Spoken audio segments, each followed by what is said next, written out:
President Akufo-Addo will be launching the Ghana's second voluntary national review VNR report on the implementation of the 2020 Agenda for Sustainable Development Goals. You know that the whole world has come to agreements on certain targets that it wants to meet by a certain time. And there is a timeline and the clock is ticking. We want to see where we are on the basis of what our own commitments to meeting those targets have been. At the table this morning, I've been joined by two gentlemen, and they're going to help us understand what Friday's launch will be about and what we should expect. I have Dr. Richard Osei-Bofa. He is the SDGs National Coordinator and Chief Analyst at the National Development Planning Commission, NDPC. Dr. Bofa, good morning, welcome. Good morning. And next to him is Mr. Charles Aban. He's the UN Resident Coordinator in Ghana. Welcome, sir. Good morning, Thelma. Thank you for joining us. So when we talk about voluntary national review, what exactly are we volunteering?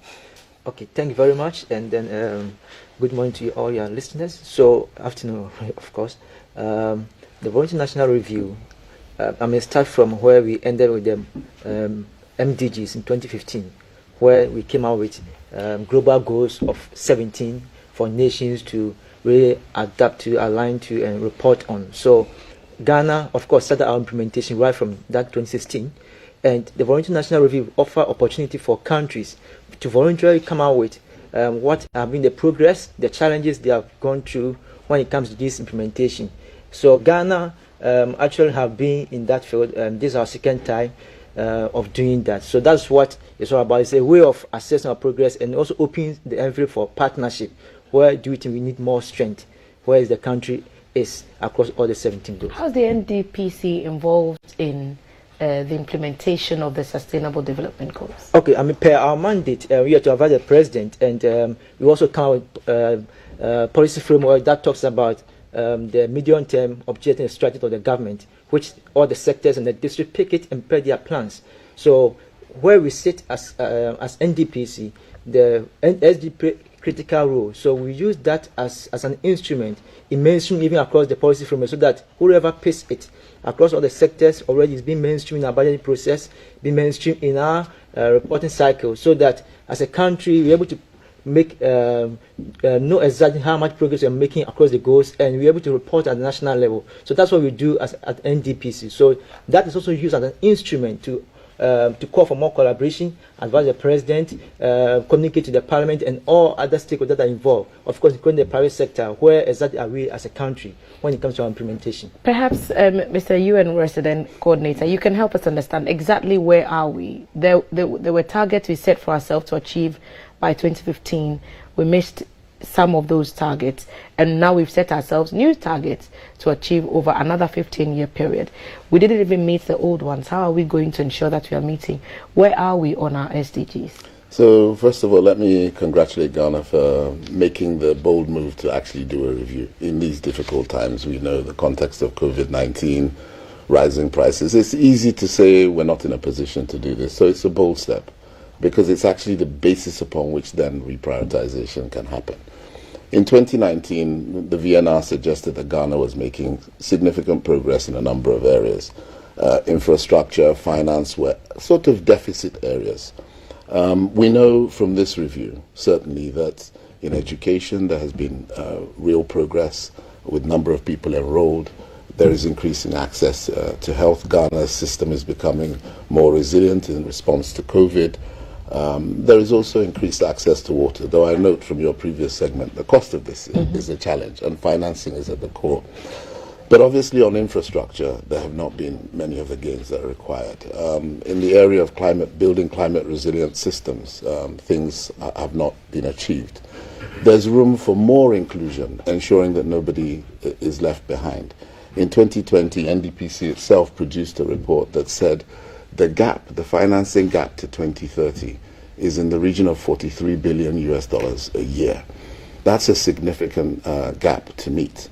And this is why I think Dr. Bofa is really talking about the need for new partnerships, particularly with the private sector, the need to grow businesses on the ground, the need to increase efficiency and be able to deliver better with what Ghana has. and make sure that the investments are targeted in a way that actually reach those most in need and also generate the most catalytic impact for the country as a whole. So I think the VNR is a really useful tool to really hear the voices of the people, and Ghana was commended in 2019 and again in 2022 for the depth of participation across the private sector, civil society, and of course through government in drawing the conclusions that it drew about where it needs to go. Would you say that the investor community is content with how things have gone on with the grant and the aids and the partnerships that we as a people and government of Ghana has gone into with the partners to deliver to the people? Are you content, and are you willing to do more? So, I mean, clearly the purpose of the review is to then identify what needs to be done better. The 2020 report by Ghana itself said three big things. We must increase the efficiency and reduce wastage because of the dearth of resources.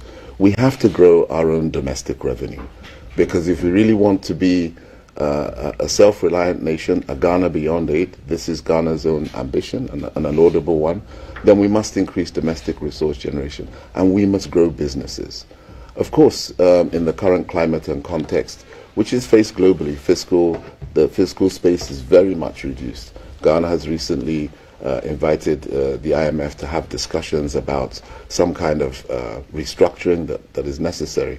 Of course, this affects investor confidence, but I think the fact that Ghana is open to that dialogue, which will be a tough dialogue, is an important step towards building the confidence of investors, particularly international investors, who need to come in to support Ghana. Okay. Dr. Bufa, we've talked about how, Mr. Aban said, we are making progress in education and access to water.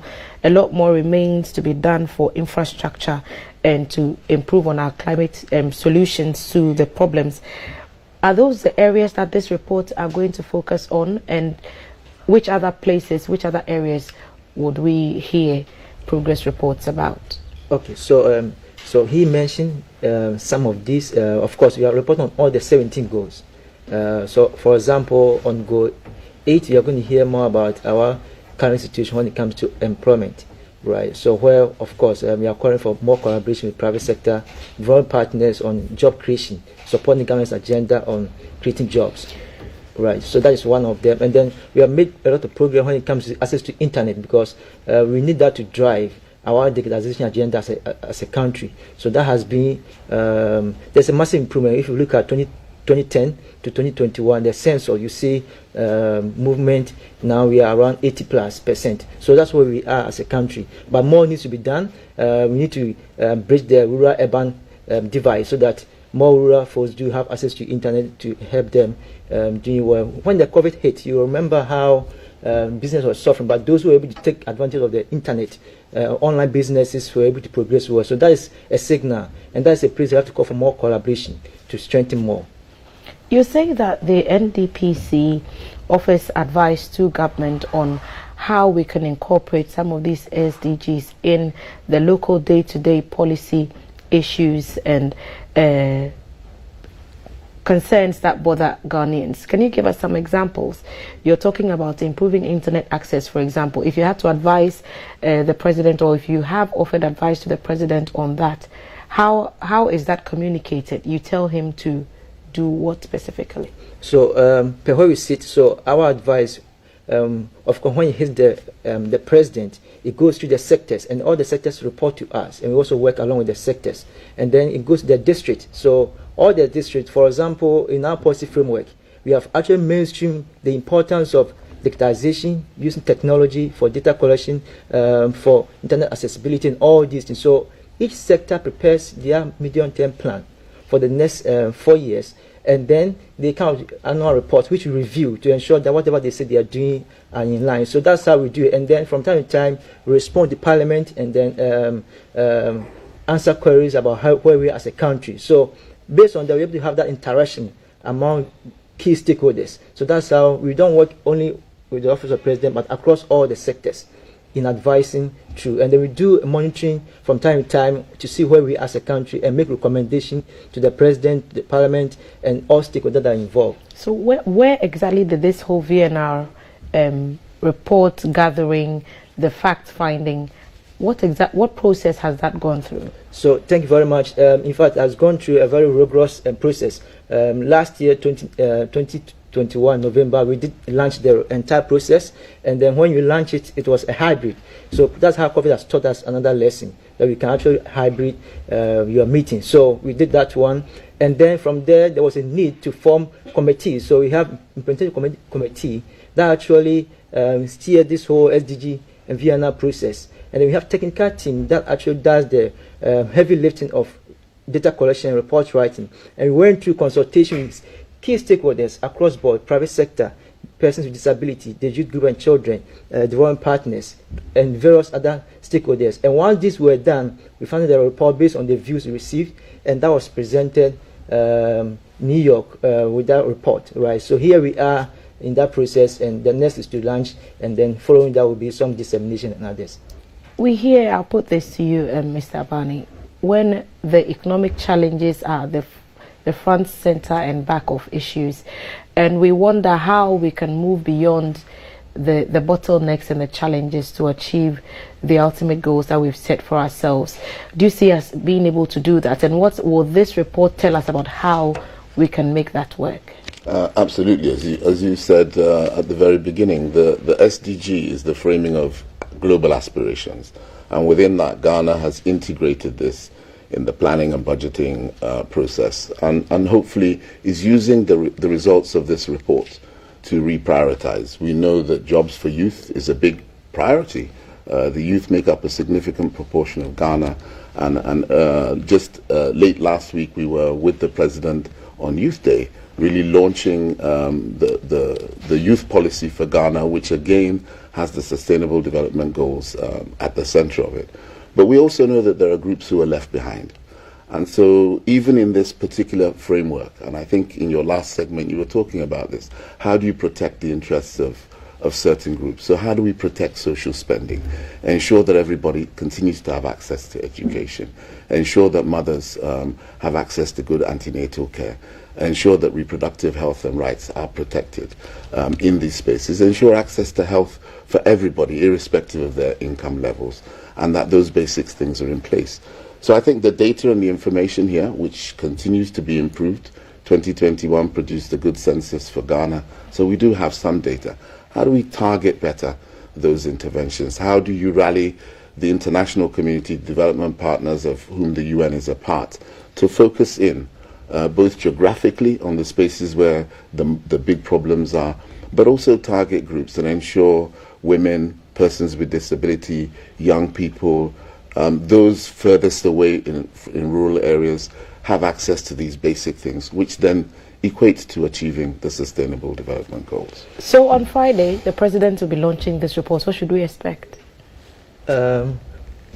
More of the progress of where we are as a country, more of the challenges where more collaboration should be needed as a country, calling upon the private sector. So there will be a presentation which will take us through, walk us through briefly where we are as a country, and then there will be more of video recordings and storytelling of people, private sector, some of the innovations they are doing. Sometimes we might think little is done here, but much is being done by the private sector. So it's an opportunity for them to showcase. And there will be some exhibition that people who work in there can actually experience what various stakeholders are doing. So it will be an exciting experience, but not exciting as just laughing, but also bring in where we need more support as a country. So it's a launch calling for partnership, calling for more support, calling for more innovative of doing things, not doing business as usual. So this is what you should expect. Not business as usual. Where's this happening, the launch? So we are doing at the Accra International Conference Center. Time? 1 p.m. Sorry. Is it open to the public? How can the public participate in this? Yes, so we are using hybrid. Like I said, we are taking advantage of technology. So there will be, we will stream live on Facebook. So if you go to NDPC, at NDPC, Facebook at NDPC, you see us there. SDG Ghana, you also see us there. The SDG, the NDPC I mentioned is actually in caps. So let our listeners know that at NDPC, they're all in caps. and then SDG Ghana. We are also there, and you can also be in touch with us on this line, 059 400 4885. 059 400 4885. Okay. Mr. Bani, I'll give the final word to you. What would you be looking forward to seeing or hearing at this launch, and what would you ask us to look out for on Friday? So first of all, the report is very timely. Ghana is at a big crossroads in terms of making sure that it continues to aspire to its achievement of self-reliance. So this report gives a lot of information. So on the one hand, it's supposed to actually recognize the efforts that ordinary Ghanaians, everybody in Ghana has done in spite of COVID, in spite of the impacts of the Russia-Ukraine conflict, in spite of climate change, to actually say we are making progress. And I think it's always important to recognize that. But it's also an opportunity to then see where are those big challenges? Who are the groups we need to reach better? How can we leverage this? And how can we really bring innovative partnerships to the table to actually achieve the goals? And the UN itself is also on the cusp of developing its new cooperation framework, which will guide our relationship with Ghana between now and the end of 2025. So it's an opportune moment for us to ensure that the priorities that Ghana has identified reflect in the priorities that we identify, and we are supporting Ghana on its journey. It looks like we are in for quite a handful of information on Friday at that launch. Thank you for sitting with us, Dr. Richard Osei Bofa. He's the SDGs National Coordinator and also a Chief Analyst at the National Development Planning Commission. Doc, thank you for joining us. Thank you. Of course, Charles Sabani, UN Resident Coordinator in Ghana. So very honored to have sat with you this morning. Thank you very much. Look forward to that launch on Friday with President Akufo-Addo for the Ghana's second voluntary national review VNR report on the implementation of the 2030 agenda for sustainable development. It's happening at 1 p.m. at the Accra International Conference Center, AICC. We're going to hear reports on how Ghana is faring with all the key targets in the SDGs, education, health, and what have you. There will be exhibitions and presentations, and you can take part in that launch by joining the streaming on their Facebook handles. Look for @NDPC and also look for @SDG Ghana. You can also call the number 0544004885 in order to hear all the information that you need about the launch of this report. And that's how we wrap this morning's segment of the breakfast show. We'll be back again tomorrow at 5:55 bright and early to help you put a bounce in your step and go about your day. It's midweek and we'll have another packed show for you. So from all of us here on this side of the breakfast table, we say go out there, hey, make us proud. We'll be back tomorrow. Bye bye.